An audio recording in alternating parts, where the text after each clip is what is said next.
इतने सारे health benefit होने के बावजूद प्याज इतना रुलाता क्यों है? आखिर इसको काटने के बाद आंखों में से आंसू आते क्यों हैं? आफ्टर ऑल इसमें इतने सारे बेनिफिट्स हैं, तो इसे चॉप करने से तो खुशी मिलना चाहिए, पर ऐसा बिल्कुल भी नहीं है। इसे जैसे ही चॉप करते हैं तो आंखों में से आते हैं टपाटप आंसू और खाने का मन भी बहुत ज़्यादा होता है, क्योंकि जैसे ही सुबह की शुरुआत होती है, सब्जी डिसाइड होती है, तो सबसे पहले तो प्याज चॉप कर दिया जाता है। सही है ना? ये पता करना होगा कि आखिर प्याज में ऐसे कौन से तत्व है जिससे आंखों में आंसू आते हैं। यदि हम प्याज को विदाउट एनी फिजिकल कांटेक्ट प्याज को हम चॉप करते हैं तो आंखों में से आंसू आते हैं, तो यदि हम इसे खा लेते हैं तो पेट में क्या हाल होता होगा? आपने कभी इस बात गौर से सोचा है? तो आपको ये बात ज़रूर पता होना चाहिए यदि आप प्याज के शौकीन हैं। प्याज काटने के बाद आंखों में से आंसू क्यों आते हैं?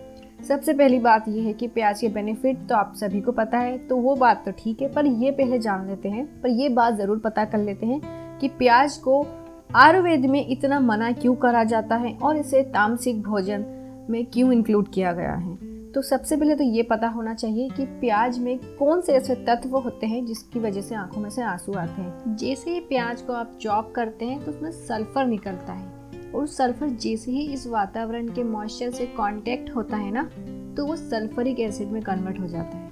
आपने गूगल पर ज़रूर सर्च करके देखना है कि सल्फरिक एसिड के कितने नुकसान हैं। आंखों में से आंसू देके तो नुकसान पहुंचाते ही है, साथ में स्किन में भी इरिटेशन होता है, स्किन को नुकसान पहुंचाता है, आंखों को नुकसान पहुंचाता है, दांतों को नुकसान पहुंचाता है, और तो और इसको लंग्स में भी नुकसान पहुंचाता है। तो ये मत आपने धारणा लगा के बैठना कि प्याज के बेनिफिट होते हैं। प्याज के नुकसान भी है, इतने नुकसान है जितने उसके बेनिफिट है ना, उससे कई गुना ज़्यादा उसके नुकसान है। इसीलिए इसे आयुर्वेद में बिल्कुल मना किया गया है, इसे तामसिक भोजन में इंक्लूड किया है, क्योंकि इतने सारे नुकसान हो सकते हैं, तो फिर इसे खाने से क्या फ़ायदा। तो इस बात का ज़रूर पता होना चाहिए, क्योंकि आज के समय में सबसे ज़्यादा प्याज को इन सब्जियों में इंक्लूड किया जाता है। देखो, प्याज खाने का रीज़न ये था पहले के समय में कि सब्जियों की क्वांटिटी बहुत कम हुआ करती थी, तो इसमें प्याज मतलब अगर मान लो आपने सब्जी बनाना है तो आप उसमें थोड़ी सी मतलब 150 ग्राम सब्जी अगर आप चॉप करोगे तो उसमें आप आधा किलो के आसपास या फिर 250-300 ग्राम 500 ग्राम के आसपास आप उसमें प्याज ऐड कर दोगे। इससे क्या होगा? सब्जी की क्वांटिटी बढ़ जाएगी। ठीक है, तो आज के समय में सब्जी की क्वांटिटी खूब आती है और प्याज सबसे सस्ता आता है, इसी वजह से प्याज सभी सब्जियों में ऐड किया जाता है ताकि सब्जी की क्वांटिटी बढ़ जाए। पर यदि आप हेल्थ कॉन्शियस हो चुके हैं, यदि आप अपनी चीज़ें खुद डिसाइड कर सकते हैं कि हमें क्या खाना है क्या नहीं खाना है हमारे हेल्थ के अकॉर्डिंग, तो आप बिल्कुल प्याज को आज ही से बंद कर दीजिए, क्योंकि प्याज के बेनिफिट से ज़्यादा उसके नुकसान है। वो भी आप यदि आप नहीं खाओगे ना तो भी नुकसान है, क्योंकि जैसे ही आप उसे चॉप करोगे तो आंखों में से आएंगे आंसू, और जैसे ही उसमें सल्फर एसिड जो आपके स्किन को कॉन्टेक्ट होगा तो स्किन को भी नुकसान पहुँचाएगा।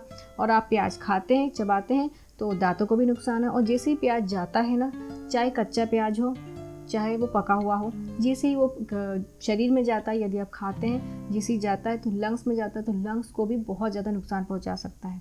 यदि आप इसके बारे में डिटेल जानना चाहते हो तो आप गूगल पे सल्फरिक एसिड वर्ड सर्च कर सकते हैं, तो उसके बारे में आपको सारी डिटेल पता चल जाएगी जो कि प्याज में से निकलती है, जिससे क्या होता है कि आँखों में वो गैस जाती है। जैसे ही आँखों का जो कांटेक्ट होता है उस गैस से, तो आँखों को होता है बहुत ज़्यादा इरिटेशन, नुकसान होता है, आँखें जलन करती है। तो आँख अपने आप को प्रोटेक्ट करने के लिए आँखों में आंसू बहाने लग जाता है।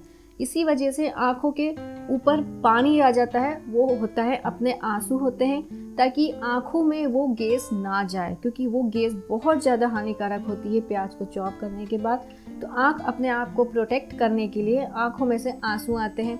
तो आप सोचो, यदि यही प्याज हम खाएंगे तो पेट में क्या होगा, क्योंकि प्याज की तासीर बहुत गर्म होती है और इसी वजह से आँख में से आंसू आ जाते हैं। और यही प्याज यदि हम खाते हैं तो इससे पित्त बढ़ता है, मतलब हीट ज़्यादा हो जाती है। तो इसी वजह से प्याज हमें नुकसान पहुंचाता है, और इसी वजह से प्याज को तामसिक भोजन में ऐड किया गया है। क्योंकि जब भी प्याज खाओगे ना आप, तो उसके बाद आपको बहुत ज़्यादा नींद आएगी, इरिटेशन होगा, मन बिल्कुल भी नहीं लगेगा किसी भी चीज़ में। तो इसीलिए प्याज को जितना हो सके कम खाना चाहिए। अब काफ़ी लोग ये बात कहेंगे कि प्याज में बहुत सारे हेल्थ बेनिफिट होते हैं, बहुत सारी चीज़ों में फ़ायदा देता है, जैसे एंटीबैक्टीरियल होता है, एंटी फंगल होता है। पर आपने एक बात नोटिस ज़रूर करना कि जब भी आप प्याज के छिलके मतलब निकालते हैं, हटाते हैं, तो आप प्याज खा लेते हैं, तो प्याज के छिलके जहाँ भी होंगे वहाँ से आती बहुत ज़्यादा स्मेल, और वो स्मेल प्याज के छिलके हटाने के बाद भी वो स्मेल नहीं जाती है। तो आप सोचो कि प्याज के छिलकों में इतनी ज़्यादा स्मेल आती है, मतलब उसमें कितने सारे बैक्टीरिया अट्रैक्ट होते होंगे। वो जो प्याज के छिलके हैं उनमें वो जाके कीटाणु बैठ जाते हैं। तो यदि आप वो प्याज को चबा लेंगे, खा लेंगे, तो उससे शरीर में भी कितना ज़्यादा नुकसान पहुंचेगा। तो जो लोग सोचते हैं कि प्याज में इतने ज़्यादा फ़ायदे हैं, तो फिर बाकी और चीज़ में क्या फ़ायदा नहीं है? प्याज में ही सारे फ़ायदे घुसे हुए हैं। ऐसा बिल्कुल नहीं है, प्याज में इतना ज़्यादा फ़ायदा नहीं है। जितना है उतना कंज्यूम करना चाहिए, और इसीलिए कहा गया है कि प्याज को बिल्कुल नहीं खाना चाहिए। यही बात सारी लहसुन में भी इंक्लूड होती है। लहसुन की तासीर भी काफ़ी गर्म होती है। यदि आपको यकीन नहीं हो रहा तो आपने लहसुन की कली लेना और आप अपने हाथ के बैक साइड में यदि आप लहसुन चॉप करके थोड़ी देर प्रेस करके रखेंगे ना, तो उस जगह पे इरिटेशन होगी, मतलब जलन सी होगी। तो यदि आप लहसुन को खाएंगे तो यही चीज़ इंटरनल बॉडी में भी होती है, क्योंकि लहसुन की तासीर भी काफ़ी गर्म होती है। इसीलिए आपने सुना होगा कि जब भी सर्दी वगैरह होती है तो लहसुन का जो तेल बनता है या फिर लहसुन की जो फ्रेगरेंस रहती है वो उस व्यक्ति को दी जाती है ताकि उसकी सर्दी ठीक हो जाए, क्योंकि लहसुन बहुत ज़्यादा गर्म तासीर की होती है और यही गर्म तासीर हमारे शरीर को नुकसान पहुंचा सकती है। तो फ़ायदा तो है, पर फ़ायदा का मतलब ये नहीं होता है कि रेगुलर बेसिस पे इसे कंज्यूम करें, क्योंकि जिस प्रकार से हम दवाइयाँ कंज्यूम करते हैं सिर दर्द बंद करने के लिए या फिर कुछ और भी प्रॉब्लम के लिए, तो हम उसे रेगुलर नहीं लेते, या फिर ये सोच के बिल्कुल नहीं लेते हैं कि हम ले लेंगे तो हमें आने वाले समय में कभी सिर दर्द नहीं होगा।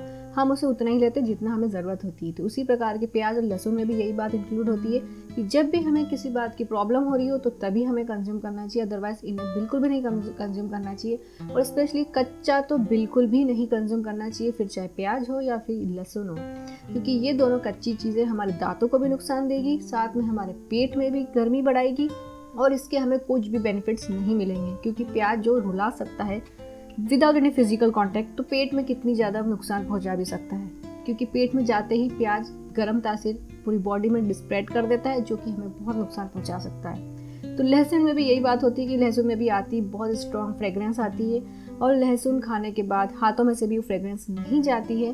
तो यही चीज़ जो बहुत ज़्यादा अजीब सी पंजेंट स्मेल दे सकते हैं, तो वो स्वास्थ्य को नुकसान भी पहुंचा सकते हैं। तो इसीलिए last point but not the least, प्याज अगर पसंद है तो बिल्कुल खाइए, पर इसे एक लिमिट क्वांटिटी में। लिमिट क्वांटिटी में मतलब कितना होगा कि महीने में एक बार या फिर 15 दिन में एक बार। और आपने नोटिस किया होगा कि जब भी हमारे त्यौहार में उपवास वगैरह व्रत वगैरह आते हैं या फिर हम किसी प्रकार का भोग लगाते हैं भगवान को, तो प्याज लहसुन वर्जित रहता है, मतलब बिल्कुल भी मना रहता है कि हमें कंज्यूम भी नहीं करना चाहिए, ना ही घर में चॉप करना चाहिए, क्योंकि ये बहुत ज़्यादा तामसिक और राजसिक भोजन में इंक्लूड होता है प्याज और लहसुन। क्योंकि ये जब भी कंज्यूम करते हैं तो इससे इरिटेशन होता है, स्लीपीनेस होता है, नींद आती है, किसी चीज़ में मन नहीं लगता है। तो ये सारे इसके डिसएडवांटेज है, और भी ज़्यादा इसके डिसएडवांटेज है। यदि आपको बताना चाहूँगी तो वीडियो काफ़ी बड़ा होगा, तो इसलिए मैंने इस वीडियो को शॉर्ट में रखा है ताकि आप प्याज लहसुन के बारे में जान सको, क्योंकि प्याज जो चीज़ रुला सकता है, क्यों कंज्यूम करना चाहिए। और आपको ये वीडियो की जानकारी कैसी लगी तो कमेंट्स में ज़रूर बताइएगा। और ये वीडियो पसंद आया तो इसे कीजिए लाइक, शेयर, और चैनल को देखा है पहली बार तो कीजिए सब्सक्राइब, और साथ में कीजिए बेल आइकन को क्लिक ताकि आपको वीडियो के